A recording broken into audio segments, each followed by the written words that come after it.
वोटॉन एक जगह है यूके के अंदर, उसके नाम से एक फर्जी कंपनी बनाई आरिफ नकवी साहब ने, वोटॉन क्रिकेट लिमिटेड, मशहूर केस। उसके अंदर जो है जी वो उन्होंने मनी लॉन्ड्रिंग को एक कंपनी बनाई जिसके थ्रू उन्होंने पैसे भिजवाए इमरान खान साहब के एक इंसाफ ट्रस्ट के नाम से, फेक यहाँ पे था उनका अकाउंट, उसमें $5,75,000 डाले गए। और एक और बैंक, ये बिजनेसमैन है, उनके through standard chartered bank Karachi में, उसके थ्रू मनी लॉन्ड्रिंग की गई और $5,75,000 उसमें की गई। टोटल मनी लॉन्ड्रिंग जो असल में है ना वो है $32,21,500 की, जिसमें से बाकी जो बने $20,75,000 जो है ना वो उन्होंने किए गए ये कराची में उसका FIR 3 FIR बेसिकली रजिस्टर हुई है, वो उन्होंने कराची में एक उसके थ्रू हुई, तो वो भी एक अमाउंट वो डायरेक्ट PTI के अकाउंट में 20 लाख आए डायरेक्ट PTI अकाउंट में, 5,75,000 गए इनके इंसाफ ट्रस्ट के नाम से अकाउंट में, और 5,75,000 एक स्टैंडर्ड चार्टर्ड बैंक के अकाउंट में एक बिजनेसमैन थ्रू ट्रांजैक्शन हुई। तो इसके अगेंस्ट उनके पास एविडेंस मौजूद है, FIA ने इसके ऊपर जो है वो पाकिस्तान पीनल कोड के काफ़ी सारी दफा लग के 2-3 FIR जो है वो काट ली गई हैं और इस जल्द इसमें गिरफ्तारी में आ सकती है। मेरा एक सवाल है, व्हाट इज मनी लॉन्ड्रिंग? आप कह रहे हैं कि भी ये अकाउंट में पैसे आए हैं, तो फिर इसमें लॉन्ड्रिंग कैसे हुई? तो लॉन्ड्रिंग कैसे हुई, ये हमारे नाजरीन को बताएं। इसमें मैं बता दूं कि नाज़रीन अपने नाज़रीन के बता दूं कि इसमें पीनल कोड की सेक्शंस जो लगाई गई हैं वो 109 है सर, 420 है, 468 है, 471 है, 477A है PPC की, फेरा एक्ट 1947 है और एंटी मनी लॉन्ड्रिंग एक्ट 2010 है।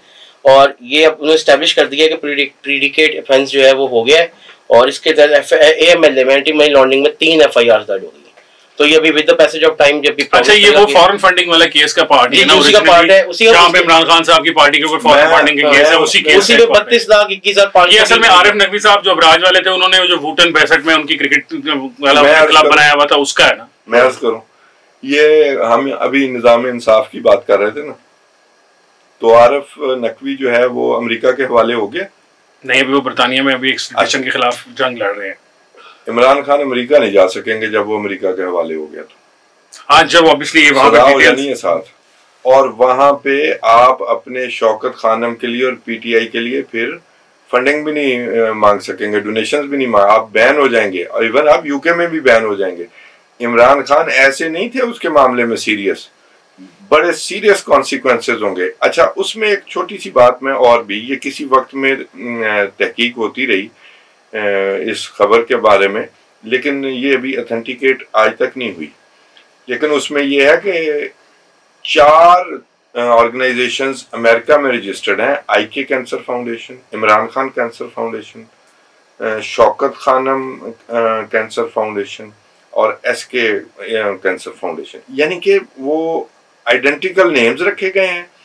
और वो जो सुना जाता था, वो कहा ये गया था कि कुछ पैसे लोग, कोई किसी फाउंडेशन में पैसे देता था, कोई किसी फाउंडेशन में पैसे देता था, तो कोई पैसे PTI के अकाउंट में आ जाते थे और कोई पैसे वहीं रह जाते थे। और इल्ज़ाम ये था उस शख्स का जिसके पास ये कुछ सबूत मौजूद थे कि वो पैसे वहीं रह गए और वहाँ अपार्टमेंट खरीद लिए गए, और PTI की जो अगली रेजिस्टेंस मूवमेंट की लीडरशिप है ना, वो हो सकता है कभी उन्हीं अपार्टमेंट में जाके रह लेते। हाँ, उन्हीं में रह लेते। अच्छा, वैसे ये और फयाजुल हसन चौहान जो है ना जी, बड़े अहम है इन मामलात के बारे में, उनके पास काफी सबूत। मैं जरा बात करना चाह रहा था परवेज इलाही साहब के बारे में। कल उनका मैंने बयान भी सुना, काफी दिल दुखा मेरा। वो हार्ट के मरीज है, उनके साथ आपके ख्याल में इस तरह का सलूक क्यों किया जा रहा है सर? हसन, हार्ट के मरीज हों या ना हो, बेसिक राइट्स हर प्रिजनर के होते हैं। मैं इस बात को डिस्कस किए बगैर उनके भी उन पे केस ठीक है या गलत है, देखिए उन्होंने बड़े पैसे बनाए, उनकी फैमिली ने उन पे बड़े, और आज से नहीं, वो पहली दफा रॉन्ग साइड पे गए हैं तो वो उन पे बुरा वक्त आया, वरना वो हमेशा से ये कर रहे थे। तो लेकिन ये तो बहुत ज्यादती है, इसमें से जो उन्होंने कहा है ना उसका 10% भी सच है ना, तो बड़ी ज्यादती है। बेसिक राइट्स आप इग्नोर नहीं कर सकते। आप उनकी हालत देखें, अगर वो हार्ट के मरीज हैं तो आपने उनकी जिंदगी खतरे में डाली हुई है, और अगर वो 7 दिनों से कपड़े नहीं बदल सक रहे, तो मैंने कल सोशल मीडिया पे देखा तो उसने कहा जी ये कैसे, ये इसके घर वाले से मिलने नहीं आते होंगे इसलिए नहीं कपड़े बदल सकते। इसका वाजे मतलब है कि उनके घर से खाना भी नहीं आने दिया जा रहा है और उनके कपड़े भी नहीं आने दिए जा रहे। लेकिन एक चीज हुक्मरानों के लिए ये भी एक सबक है, वो जिक्र कर रहे थे कि जेल का खाना दिया जा रहा है। तो जनाब, जेल में बाकी भी इंसान रहते हैं, ये आप लोगों को कभी पता ही नहीं था कि ये भी इंसान होते हैं। और इन इंसानों को भी अच्छा ही खाना मयसर आना चाहिए। बहरहाल जो चौधरी परवेज इलाही और स्पेशली मुनस इलाही, इन पे बड़े सीरियस चार्जेस हैं और ये आज के नहीं है। हम किसी दिन वो स्टोरी करेंगे, एक रहीम यार खां का एक फार्म हाउस है उसकी भी, तो वो बताएंगे। लेकिन इस सब के बावजूद ये जो सलूक है उनके साथ कि वो टांगे टेढ़ी करके सोते हैं, ये मेरा ख्याल है परवेज इलाही साहब के साथ बड़ी ज्यादती है।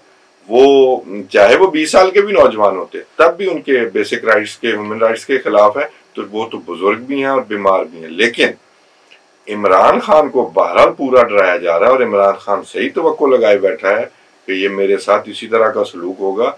तो वो तो डिस्पेंसरी वाली जेल में नहीं रह सका था, तो ऐसी जेल का तस्वर से भी बड़ा खौफनाक तस्वर सामने आता। और ऐसा कुछ नहीं है, उनको सही ट्रीट किया जा रहा है। और खाना भी, अगर वो जेल के अंदर भी रिफॉर्म्स आ चुके हैं, खाना जेल रिफॉर्म्स के बाद खाना की हालत जेल में बेहतर हो गई है। रमज़ान में मैंने खुद खबर की थी उसके बारे में फ्राइडे टाइम्स में कि जेलों का खाना बाकी चीज़ों की काफ़ी बेहतरी आई है। फिर चेक करने चले एक दिन। मैं आप जिस दिन आप कहें आप दोनों जाएंगे तो अरेंजमेंट करा देते हैं। जेल का खाना और ज़हूर इलाही रोड के घर के खाने में बस जमीन आसमान का। उससे मैं डिसएग्री नहीं करता, लेकिन सर ये इल्ज़ामात है खाली परवेज इलाही साहब को कौन नहीं जानता, वो कुछ भी झूठ बना सकते हैं। बड़ी बड़ी बातें की केसेस, जैसे आपने खुद कहा कि सीरियस एलिगेशन है, चीजें हैं, तो मेरे ख्याल में कोई भी कानून से बदतर कोई नहीं होना चाहिए। लेकिन अगर मेरी इत्तला के मुताबिक उनके साथ कोई इल ट्रीटमेंट नहीं हो रही, लेकिन अगर हो रही है तो उनपे चीफ मिनिस्टर साहब को चाहिए कि उसके ऊपर नोटिस लें और उनकी इंक्वायरी से पहले कराइए। इंक्वायरी करा के अगर है तो कोई कर रहा है तो करार वाकई सजा दी। और ये सोचना चाहिए कि आपका वक्त भी आ सकता है। जिस तरह इमरान खान साहब आपको याद है, वो वहां अमेरिका में कहते होते थे कि तकरीर करते हुए उन्होंने वहां मेडिसिन में कहा कि जी मैं वापस जाके इनकी एसी भी बंद कराऊंगा, इनकी रोटियां भी बंद कराऊंगा, इनकी ऐसी तैसी फेर दूंगा। तालियां बजी, अमरीकी पाकिस्तानी अवाम जो पीटीआई की सपोर्टर थी बड़ी खुशी मना रही थी। आज इमरान खान साहब पे वो वक्त आया पड़ा, तो आपने जिस तरह बताया कि वो डरते फिरते हैं, वो दिल से दुआ करते हैं कि अल्लाह में जेल ना ही जाना पाए, बेहतर है हर समझौता कर लेंगे। उन्होंने अपनी आधी पार्टी बस के नीचे दे दी इसी बात से बचने के लिए कि मुझे जेल में ना जाना पड़े। खैर, आज के प्रोग्राम के लिए इतना ही। इंशाल्लाह नाज़रीन आपसे मुलाकात होगी कल एक और प्रोग्राम के साथ। मुझे हसन इफ्तिखार को, तौसीफ अहमद खान साहब को और हसन नकवी को दीजिए इजाजत। अल्लाह हाफिज।